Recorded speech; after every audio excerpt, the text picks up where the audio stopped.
Guys, welcome back to my channel study with वर्षा।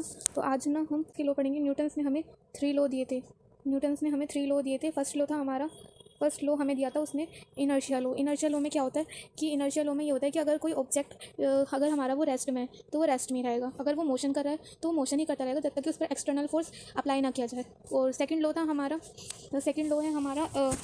कहता है कि एफ जो होता है वो प्रोडक्ट होता है मास और एक्सीलरेशन का। तो सेकंड लॉ हमारा होता है मतलब फोर्स जो होता है वो इक्वल होता है मास और एक्सीलरेशन के, वो भी किसके, ऑब्जेक्ट के मास और ऑब्जेक्ट के एक्सीलरेशन के जो था प्रोडक्ट के इक्वल होता है। क्या होता है, फोर्स। सेकंड लॉ हमारा ये कहता है। और जो थर्ड लॉ कहता है कि एक्शन रिएक्शन लॉ, मतलब अगर कोई ऑब्जेक्ट किसी मतलब जैसे हम गन से शूट करते हैं तो गन जो था आगे की तरफ एक्शन करती है, तो हमें ना पीछे की तरफ भी ना एक मतलब झटका सा महसूस होता है, तो उसे कहते हैं एक्शन रिएक्शन लॉ। मतलब गन ने शूट तो आगे की तरफ किया बट जो हमें झटका लगा वो पीछे की तरफ किया, तो उसका जो रिएक्शन हुआ वो पीछे की तरफ हुआ, तो इसे बोलते हैं हम एक्शन रिएक्शन लॉ। तो अब हम देखते हैं कि एक बार हम देखते हैं कि उसने तीनों लॉ क्या क्या दिए थे। अब एक बार इनकी लैंग्वेज देख लेते हैं क्या है। Newton gave 3 important laws about motion. ये MA नहीं है, ये O है। Which are as follows. First law देखते हैं कि उसने दिया था इनर्शिया लॉ, कि वो कहता है फर्स्ट लॉ हमारा ये है कि अगर कोई ऑब्जेक्ट रेस्ट में है तो वो रेस्ट में ही रहेगा, और अगर कोई ऑब्जेक्ट अगर कोई ऑब्जेक्ट मोशन कर रहा है तो वो मोशन तब तक करता रहेगा जब तक कोई उस पर एक्सटर्नल फोर्स मतलब जब तक कि उस पर कोई बाहरी फोर्स लगाया ना जाए। तो हम फर्स्ट लॉ देखते हैं। तो फर्स्ट लॉ ऑफ इनर्शिया, इसका मतलब है if a body is at rest, अगर कोई बॉडी या फिर ऑब्जेक्ट रेस्ट में है तो वो रेस्ट में ही रहेगा जब तक कि it will remain at rest, वो तब तक रेस्ट में रहेगा। And if a body is in motion, अगर कोई बॉडी मोशन कर रही है मतलब गति कर रही है तो वो गति करती रहेगी। It will remain in motion until the external force is applied on the body, मतलब अगर कोई बॉडी या फिर ऑब्जेक्ट रेस्ट में है तो रेस्ट में ही रहेगा, और अगर कोई ऑब्जेक्ट मोशन कर रहा है तो वो मोशन में ही रहेगा जब तक कि उस पर कोई एक्सटर्नल फोर्स लगाया ना जाए। ठीक है। और this property of the body is known this laws is known as law of inertia, और इसी प्रॉपर्टी को हम क्या कहते हैं, लॉज ऑफ इनर्शिया कहते हैं। ठीक है। तब हम इसका एक एग्जांपल देख लेते हैं। जैसे कि हम एग्जांपल देखते हैं। फर्स्ट लॉ का हम एग्जांपल देख रहे हैं, फर्स्ट लॉ ऑफ मोशन। तो इसका मतलब है जैसे ये बॉल है, ये बॉल अभी रेस्ट में है। An object at rest will remain at rest until net force act on it. मतलब इसका कहने का मतलब ये है कि जैसे ये बॉल रेस्ट में है तो ये रेस्ट में ही रहेगी जब तक कि हम इस पर कोई फोर्स ना लगाएं, जब तक हम इस पर कोई किक ना करें तो ये ऐसी की ऐसी रहेगी। जब हम किक करेंगे तभी तो ये आगे बढ़ेगी। तो इसका मतलब है कि अगर ये बॉल ऐसी रखी है तो ये ऐसी की ऐसी रखी रहेगी, मतलब अगर ये रेस्ट में है तो रेस्ट में रहेगी, अगर ये मोशन कर रही है तो मोशन ही करती रहेगी। तो जब तक हम इस पर एक्सटर्नल फोर्स नहीं लगाएंगे तो ये मोशन ही करेगी। ठीक है। तो an object in motion will remain in motion unless a net force act on it, मतलब जब तक कि उस पर कोई फोर्स नहीं लगाया जाएगा तब तक कि ये बॉल ऐसी की ऐसी रहेगी। ठीक है। सेकंड लॉ देखते हैं हम। सेकंड लॉ दिया था हमारा F is equal to MA, मतलब जो फोर्स जो इक्वल होता है वो मास और एक्सीलरेशन के प्रोडक्ट के इक्वल होता है। तो सेकंड लॉ देखते हैं हम न्यूटन ने सेकंड लॉ क्या दिया था, the force applied on any body. जब फोर्स किसी बॉडी पर अप्लाई किया जाता है तो वो इक्वल किसके होता है, the product of the mass of the body and the acceleration produced in the body.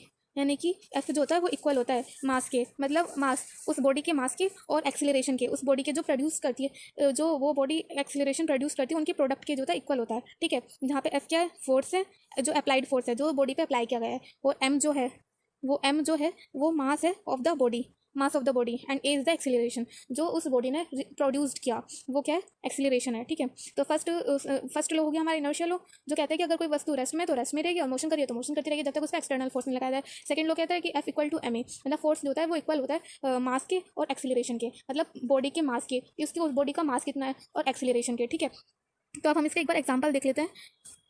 Example क्या है हमारा, एग्जाम्पल है हमारा जैसे ये जैसे ये लड़का है, ये 40 kg की बॉल है, ये इस पर फोर्स लगा रहा है। तो हमें अभी पता चला कि F क्या होता है, इक्वल होता है M इंटू AK। ठीक है।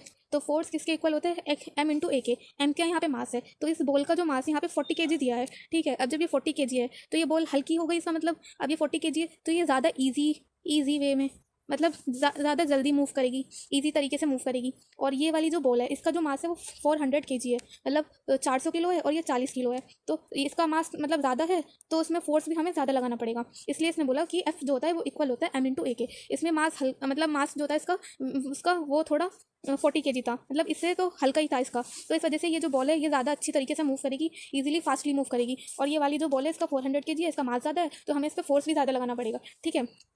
तो हम इसका थर्ड लॉ देखते हैं कि थर्ड लॉ उसने क्या दिया था। थर्ड लॉ दिया था उसने एक्शन रिएक्शन लॉ। उसका मतलब है कि अगर कोई वस्तु मतलब अगर हम किसी ऑब्जेक्ट पे अगर कोई ऑब्जेक्ट एक्शन करेगी तो वो उसी के विपरीत, उसी डायरेक्शन के अपोजिट ना वो उतना ही रिएक्शन करेगी जितना उसने एक्शन किया है। ठीक है। तो हम थर्ड लॉ देखते हैं। इसका थर्ड लॉ दिया है हमें थर्ड लॉ दिया है, जो न्यूटन ने थर्ड लॉ दिया है, वो क्या कहता है, for every action there is an equal and opposite reaction. मतलब जो एक्शन उसने, जो ऑब्जेक्ट ने एक्शन किया, वो इक्वल किसके होगा, अपोजिट रिएक्शन। जो उसने बिल्कुल उसी एक्शन के इक्वल करेगी वो रिएक्शन भी, वो उसने कहा कि एक्शन जो होगा वो इक्वल होगा अपोजिट रिएक्शन के। मतलब वो जो एक्शन जो करेगी उसके अपोजिट ही करेगी वो रिएक्शन। जैसे व्हेन, इसके एग्जांपल्स देखते हैं।